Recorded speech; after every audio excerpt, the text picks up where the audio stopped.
Okay, so we have started with this Agile methodology in previous lecture, and we have seen that this many frameworks are there to implement this Agile model.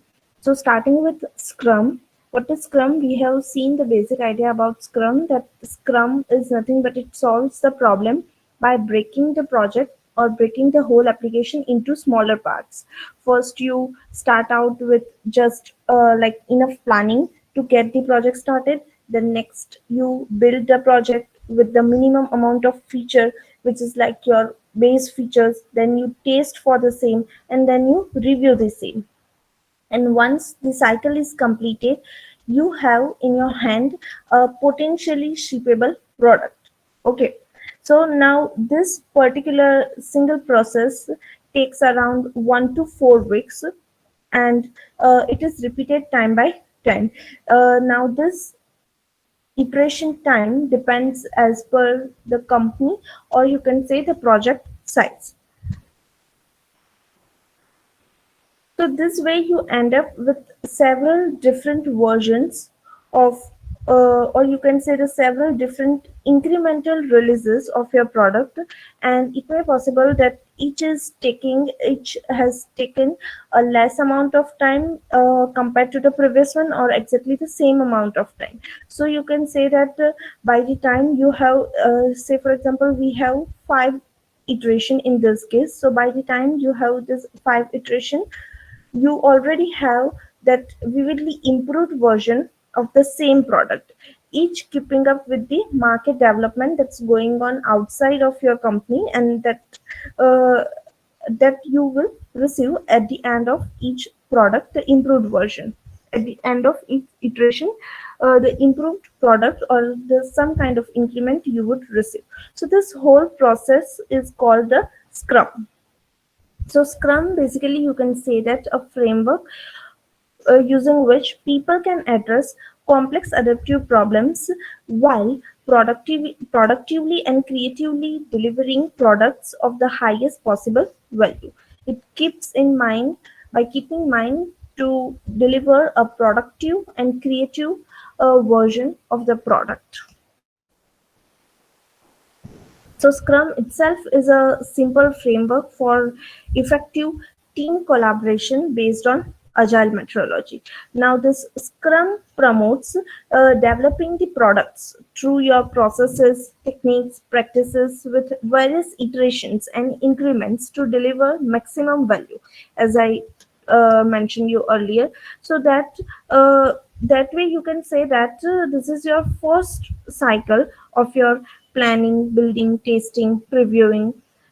It is called, like you can say, the first iteration. Then you will have the second one as a second iteration. Then the third, again you plan, build, taste, review. That is your third iteration, fourth iteration, fifth, and so on. So now these iterations are called nothing but the sprints. Okay, these are nothing but called the sprints. In each sprint, you are going to plan, build, taste, review, etc. So, at the end of each sprint, you have the launch of a potentially deliverable software. Each software version is much better, you can say much better than the previous one, and it should be much better than the previous one. Each sprint takes up about, you can say, 1 to 4 weeks, and you keep repeating these sprints until your product is feature complete. Sometimes you might even end up shipping your product after just the second sprint, but sometimes it may possible that this would whole process would take 3, 4, or 5, or even more number of sprints. But at the end of it, you have a good product, and that is what matters. So as I told you earlier, that it depends on the size of the project. If your project size is small, then you can say that you might end up delivering or shipping your product after just the second iteration, after just the second sprint. But sometimes it may also take like number of sprints.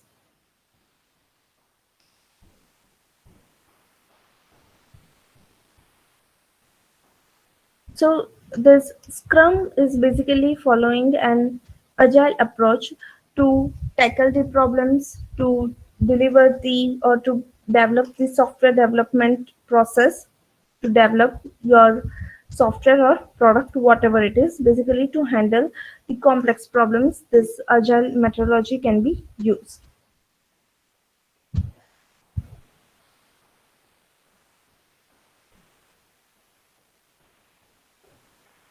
No, after each iteration, we are going to deliver a new feature, or you can say the enhanced version of your product, because we are going to integrate whatever the feature that we have developed in that particular sprint. We are going to integrate it with our existing product. So after each sprint, we have some better version, or you can say enhanced version of your product. So ultimately, you are going to develop a new feature in each sprint.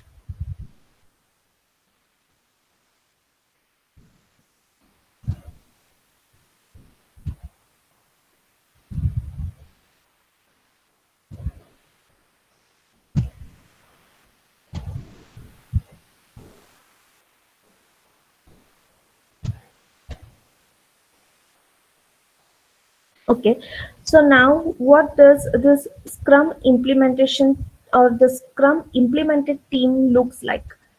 So basically, you can say that in Scrum, you basically having three main roles. Okay, in Scrum team, the first one is product owner, then Scrum master, and then team. So starting with the product owner, the person with the bright ideas is nothing but the product owner. As a manager, you can say that he is a guy who holds the responsibility to make sure that the application is deployed as and when committed. At the same time, this product owner will ensure that whatever the things that you have planned, your developing is going according to that only, and it will ensure that the application is built exactly as the same way it has to be built. So this product owner is the person with the ideas, and he might not necessarily be a technical person, technical guy. He might as well be a guy from the management. Okay, so he doesn't necessarily have to know the development or the technicalities in detail, but he has the responsibility to make sure that the application is deployed as and when committed, and it is as per it is developing and the same way, exactly the same way it has to be developed. So he is the person with the idea and the owner of your application, owner of your product that would be developed. So you can say that all the accountability, all the responsibilities lies on that product owner.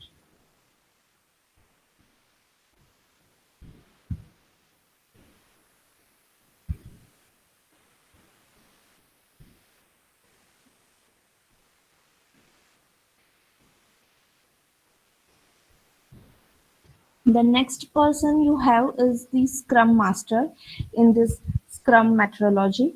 So Scrum Master is the one basically implementing this agile methodology and preparing your team to follow this agile approach and making them more efficient, making the Scrum team more efficient. He is the responsible for this implementation of this agile methodology for your project. So you can say that he's someone that you would have traditionally referred to as a team leader or a project owner. He's exactly not a team leader, but you can compare it like that way. So you can think that the Scrum Master, like he's the person that's right below the product owner, and this is the person who actually does the data or handles the day-to-day operations, like running the meetings or handling the tasks that have to be done. So basically, he is the one who is implementing this whole agile methodology and preparing your Scrum team or preparing your developing team to follow that agile approach and making them more efficient. He is the person who comes below this product owner.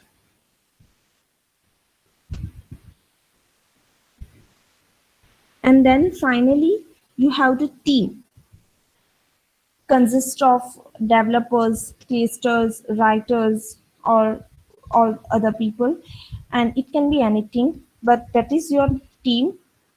Each of them, you can say this developers, testers, writers, QA people, each of them can be replaceable by either one of them. So you can say that on certain days you might find that developers are doing testing and testers are writing. Okay, so that can happen.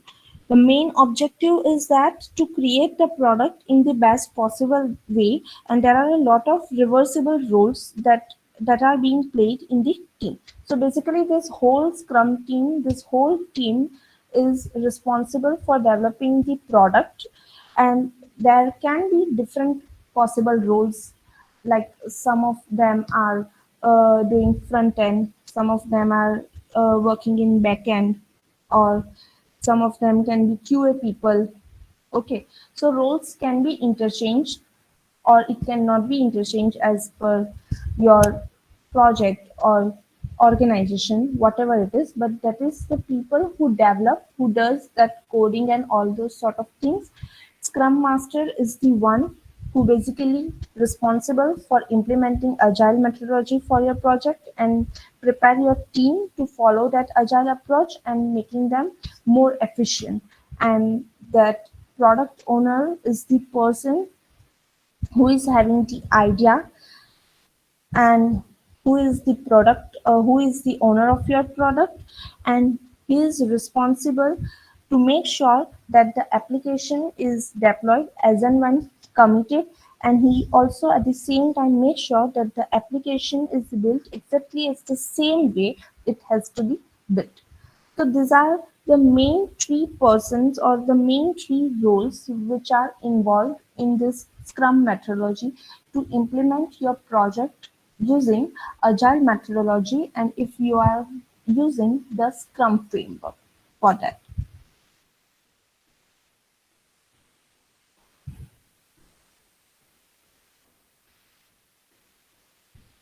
So now let's see this Scrum framework.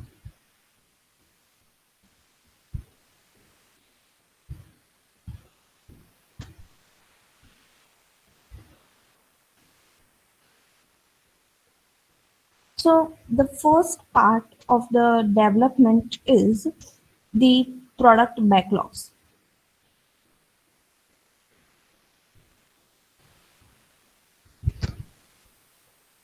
So, if we talk about the traditional environment, then we know that we have an application that has been already planned for months, and you, along with your other entire team, have been working and deploying the application. And it may possible that project usually goes on for a few months or a year, or 2 years or whatever, depending on the size of the project. But here we are just going to break down into smaller chunks. So now in product backlogs, you actually have the same application iterated over in smaller tasks. So when we say this smaller task, we can think about that same example we took, like Amazon. So the first iteration will have plan it, will have build it, taste it, review it. Okay. Now in this case, we are not really building the whole application. The idea is that what the application is supposed to look like, and what are the different tasks that can be possible that we have to decide.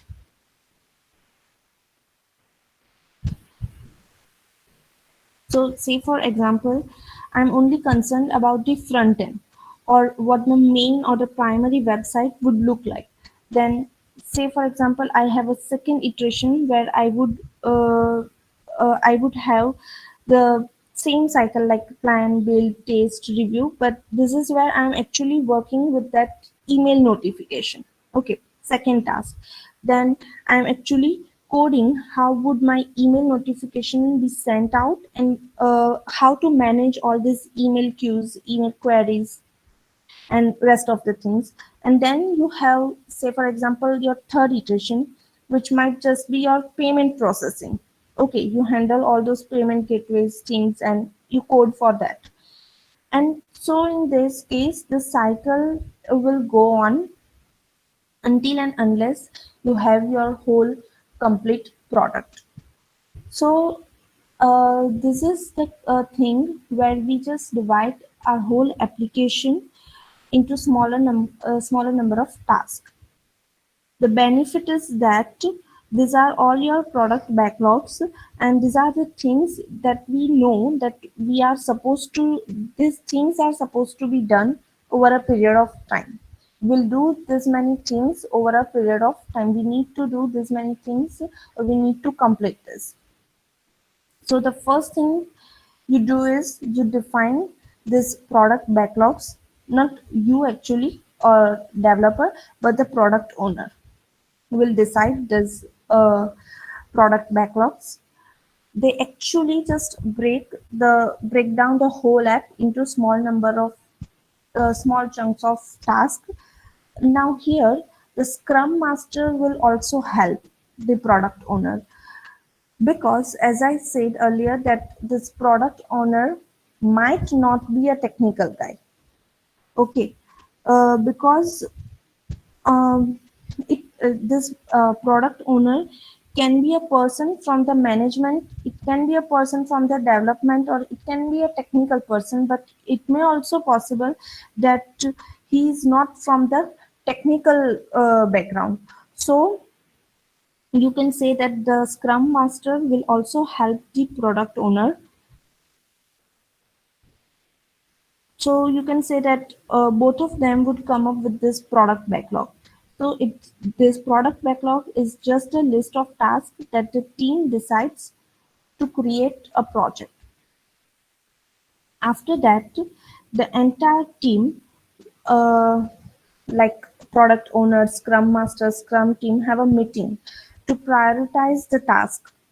So they decide on what tasks are important and what they should include in particular sprint.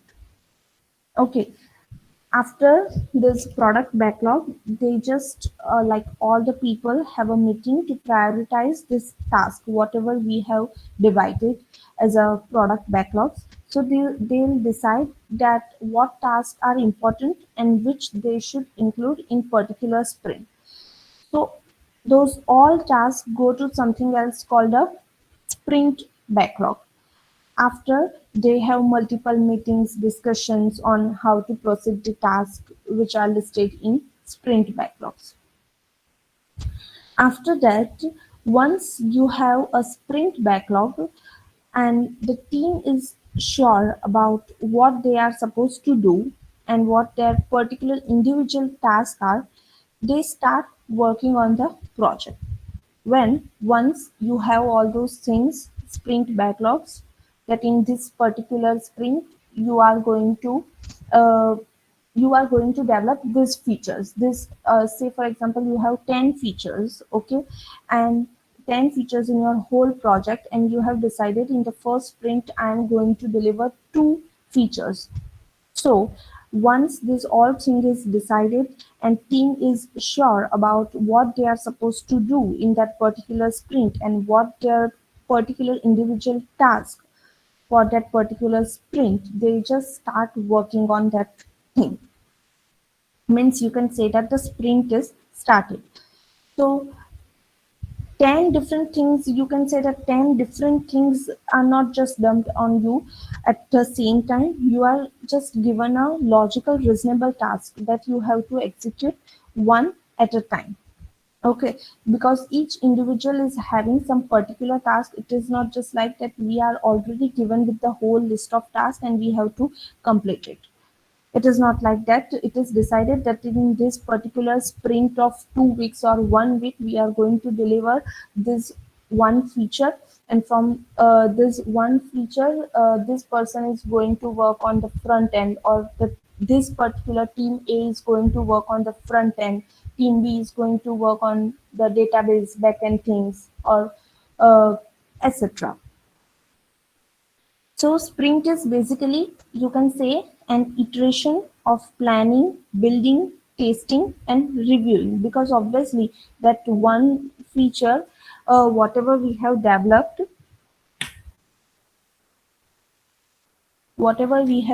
that one feature that needs to be tested also, okay, by QA team. So sprint involves all the tasks. Sprint is just basically an iteration of planning, building, testing, and reviewing. And each sprint, you can say, has its own goal, that what, as I told you, that what needs to be done for that sprint.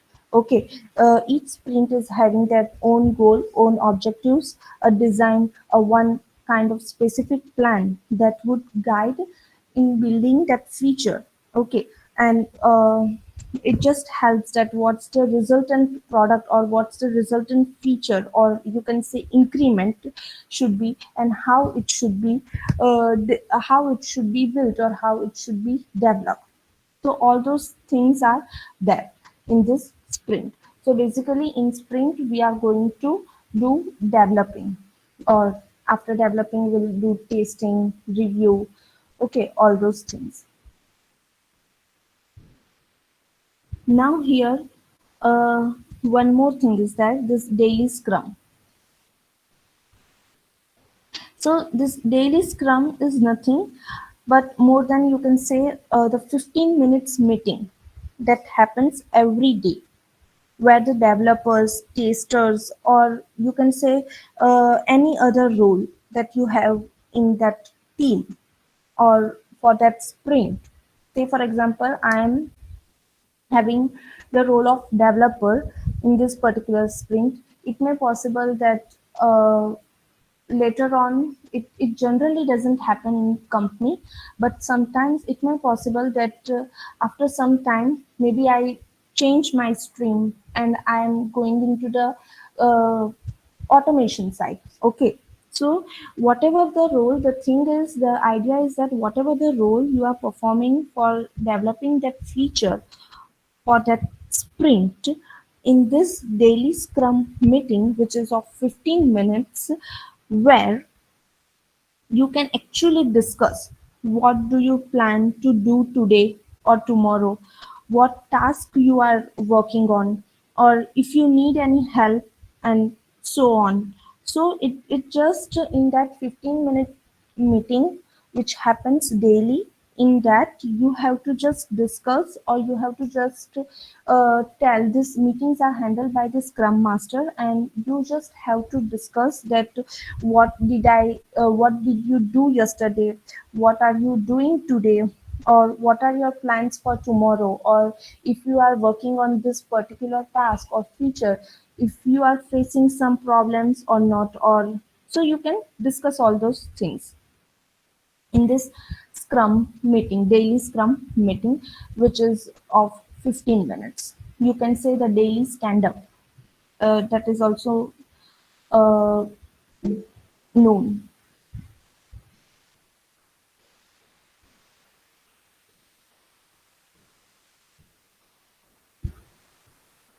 Yeah, daily stand up.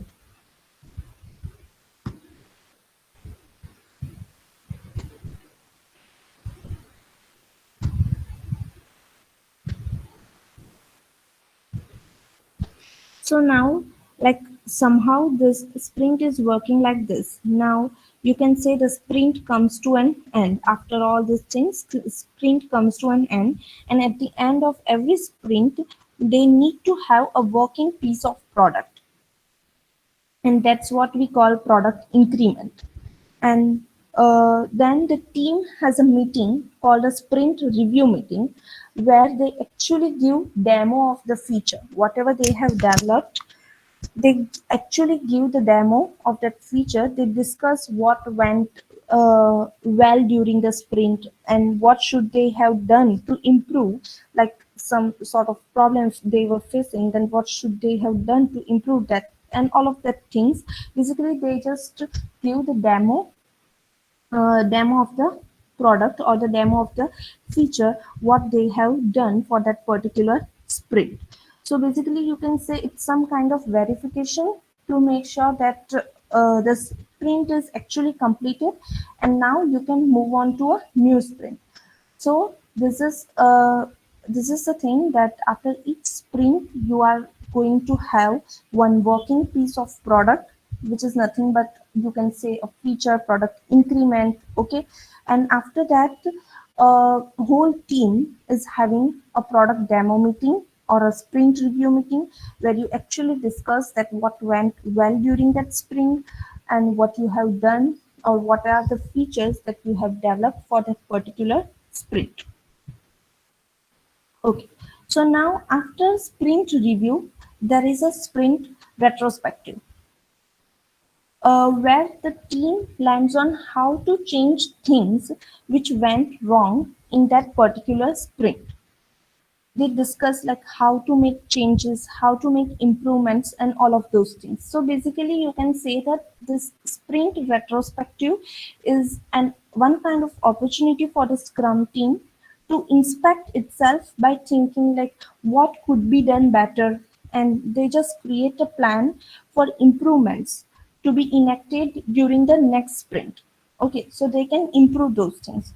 So during each sprint retrospective, the Scrum team plans different ways to increase product quality. Okay, so this sprint retrospective meeting occurs after the sprint review process and prior to the next sprint planning. And then you can say this whole sprint cycle or whole Scrum cycles begin again until the end of the product, until your product is developed.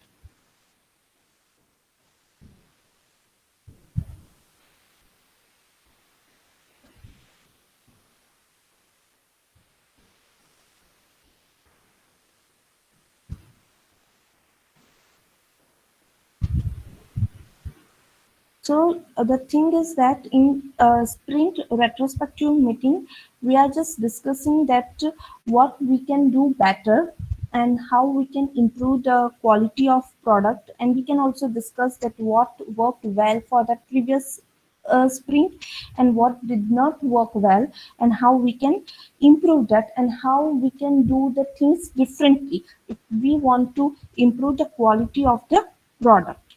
And if we talk about this sprint review meeting, in that the development team or the whole Scrum team is going to demonstrate their feature, whatever they have done in that particular sprint.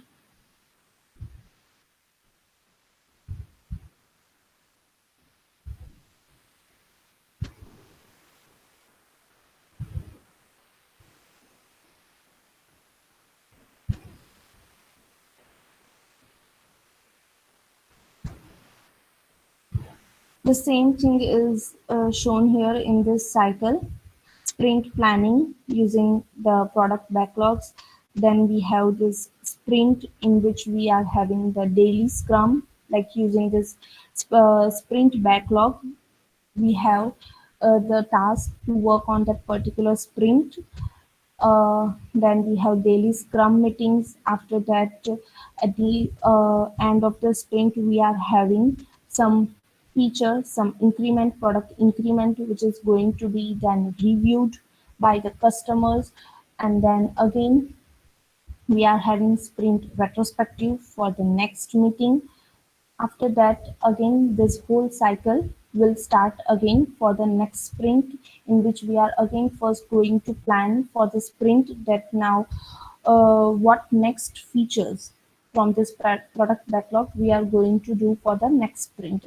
In that, we are also going to consider the reviews or feedbacks from this sprint retrospective which we have received. So that's how this whole entire Scrum framework works. It begins with the product owner, him figuring out the product backlog.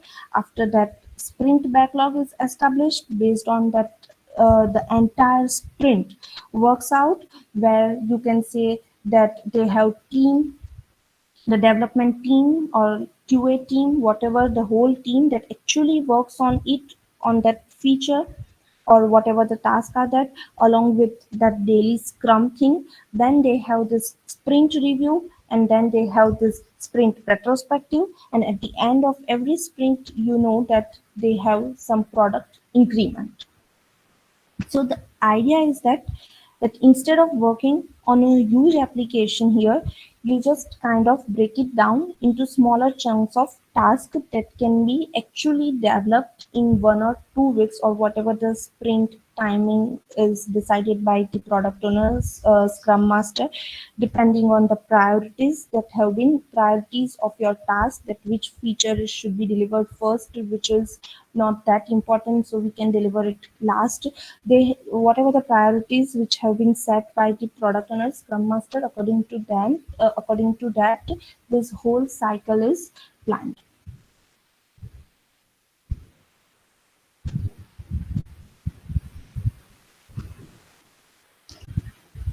Is it clear?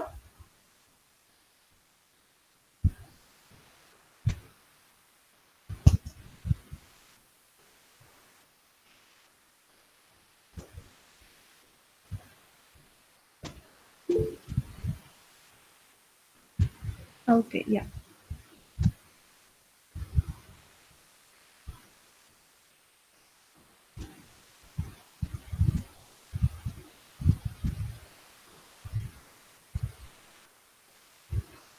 So basically we can say that uh, this is some kind of some points about this scrum, that product is developed in sprints, people work on a single team, people work as a single team, and we are constantly delivering some functioning features of our product, and will receive continuous customer feedback in this. So Scrum is used for, basically you can say that, as a software development approach under which these requirements and solutions evolve through this collaborative effort of self-organizing and cross-functional teams. So basically, people here are self-organizing, which consumes less time under the guidance of their Scrum Master. So it's a, you can say, a set of practices that promotes continuous iteration of development, testing throughout the development cycle of your project.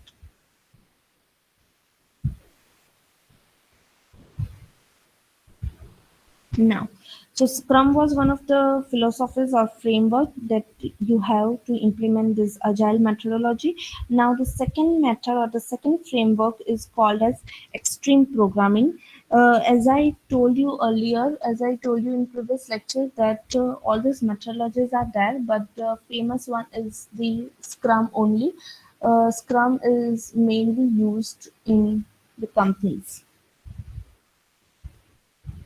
So now this type of methodology, extreme programming, is used when customers are constantly changing demands or requirements, or when they are not sure about the functionalities of the system. In this extreme programming, the idea came up with the basic sets of principles, like it is just a people centric environment discipline, and here's this business requirements are gathered in terms of stories, user stories. That, like, user story is nothing but uh, some kind of elaboration that uh, if the user is on a login page, if he enters this details, email ID, password, now if he presses that login button, he would be redirected to the home page or whatever. Then say for example, if I have selected one product, I'll add it to my cart. Now what the next things that should be happen, so all those things are depicted in the form of stories. That is nothing but a user story kind of thing. So the business so this project requirements, stories, test cases, task completion, customer input, iteration planning. Now both of these things are happening in parallel here, as you can see. So you have this project requirements, and you have stories, taste, cases, task completion at the end, and at the same time you have the customer input also.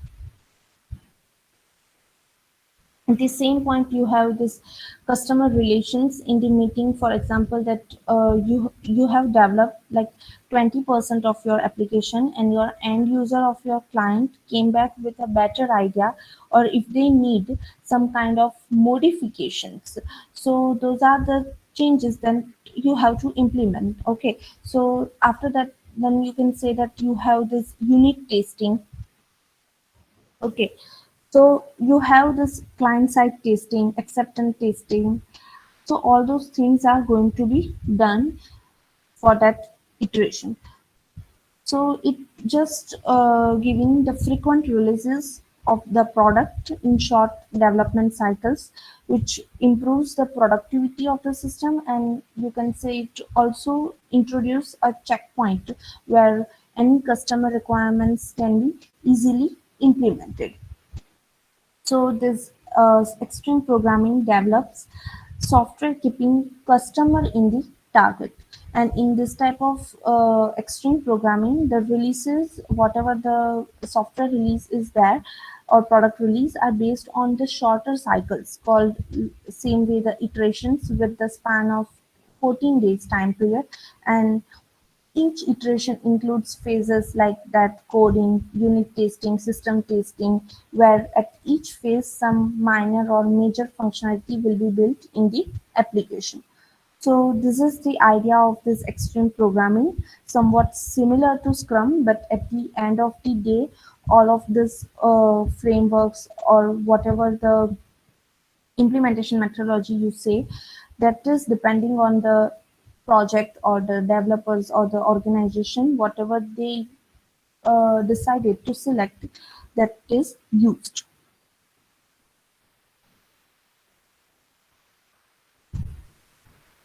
After that, we have this lean. So lean software development method is based on the principle just in time production. It aims basically at increasing the speed of software development and decreasing the cost by taking the seven principles, by considering these seven principles: eliminating waste, amplifying learning, defer commitment or decide as late as possible, early delivery or decide as fast as possible, empowering the team, building integrity, and see the whole. So it is just concentrating on this seven principle, and the ultimate aim is to increase the speed of your software development and at the same time decreasing the cost. Then another one is the Kanban. So in Kanban in Japanese literally means like this billboard. It was developed by Toyota in 1950s for manufacturing purpose, but for now it's also has been used in construction, manufacture, or you can say software development as well. So now, ideally in the most basic form, your Kanban board looks something like this. You have this backlogs which are similar to the backlogs that you have in Scrum. Then you have your to-do list or to-do column where you have all your pending tasks. Then you have your work in progress. Then you have this finally completed task column. So here the whole project is developed keeping in mind the transparency and the visualization. Okay, because all the things are shown on this board, Kanban board. So it's just similar to Scrum. The difference is that in case of Scrum, we have smaller chunks of backlogs, okay, that you are supposed to work on for the next 2 weeks or 3 weeks or 1 week, whatever. But in case of Kanban, it's a continuous process. So there is no such thing as sprint. Here in Kanban, you have a list of tasks that are supposed to be done. For example, let's just say that there are three activities, three tasks that you have to build. Okay, and once the first task, first service that has been built, now it actually moves on to the tasting phase. Okay, so after it moves to this particular tasting phase, another service or another task will take its place. Okay. Similarly, when this particular task is uh, is tasted thoroughly by the QA team, it will move to next phase, that shipping phase. Okay, or we are going to do a final build, or you can say that you are going that feature is ready to deliver. So again, the next task which is built, that comes here in this column to taste. Okay, so that is like all the things are shown on this Kanban board, and it will work accordingly. It will work in this queue, that if this feature is done developing, then it will move to this next phase tasting, then it will move to the next phase of delivery or whatever. So the idea is that in Scrum, we are going to have this smaller chunks of tasks and smaller chunks of backlogs that we know that we have to do, we have to complete for that particular sprint. But here, the nothing like that sprint. We just have this list of tasks, and it goes on. It is a continuous process, one task after another.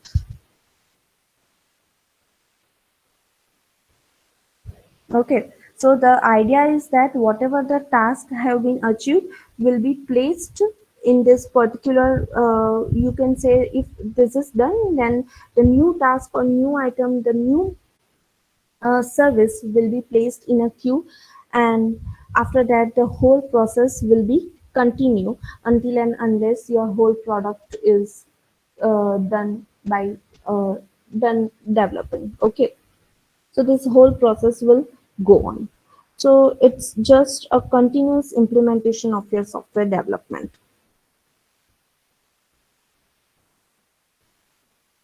Now the next one is Crystal, last methodology of this agile development approach. So Crystal methodology is based on three concepts: chartering, cyclic delivery, and wrap up.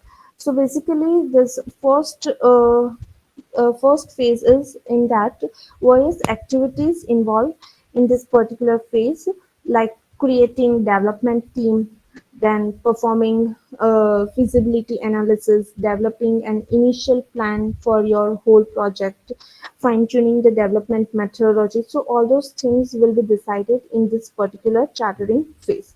After that, the second phase of this crystal methodology is a cyclic delivery. The main development phase is nothing but this cyclic delivery of your crystal model consists of two or more delivery cycles, during which the team updates and refines the release plan. It actually implements a subset of your requirement through one or more program tastes, integrate iterations or whatever, all those things will happen in continuous iteration. Integrated product is then delivered to the end users, and again the review of the project plan and the adoption of your changes or the development methodology is accepted. So all those development thing is going to happen in this cyclic delivery, and team is going to update and refine the release plan according to the whatever the things that we have received from the user, that will incorporate in that. And the last one is the wrap up phase of this crystal model. The activities performed in this phase are deployment into the user environment, post deployment reviews, and reflections are performed. So this is nothing but the crystal model. So but after all this model, the main important one is Scrum only, because that is used in a real time environment. Also this Kanban model is also sometimes used. It is actually used by some of the companies like Spotify, Zara, Pixel is using this Kanban, and Apple, Google, Amazon are using that Scrum methodology, because we know that this Kanban is also actually somewhat working like Scrum. The difference is that Scrum is only having that sprint kind of thing, but in Kanban we are having just continuous implementation of all those things, all those tasks one after another. So that is the main difference between this Kanban and Scrum. Okay, so with this, Agile methodology is completed, and with this, all the software development process model is also completed, and our first chapter is completed.